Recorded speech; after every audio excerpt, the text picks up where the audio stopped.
সিঙ্গাপুরে scuba diving করতে গিয়ে গত ১৯ সেপ্টেম্বর মারা যান আসামের জনপ্রিয় সঙ্গীতশিল্পী জুবিন গর্গ।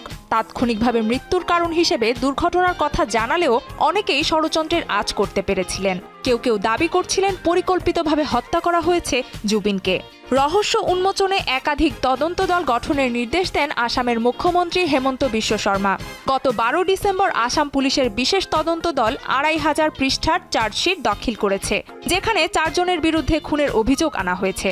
দাখিল করা চার্জশিটে অভিযুক্তরা হলেন নর্থ ইস্ট ইন্ডিয়া ফেস্টিভ্যালের আয়োজক শ্যামকানু মহন্ত, জুবিনের ম্যানেজার সিদ্ধার্থ শর্মা, ব্যান্ডের ড্রামার শেখর জ্যোতি গোস্বামী এবং গায়িকা অমৃতপ্রভা মহন্ত। এছাড়া জুবিন গর্গের চাচাতো ভাই পুলিশ কর্মকর্তা সন্দীপন গর্গের বিরুদ্ধেও অনিচ্ছাকৃত হত্যার অভিযোগ আনা হয়েছে। তদন্তের শুরুতেই অভিযুক্তদের গ্রেফতার করেছে পুলিশ।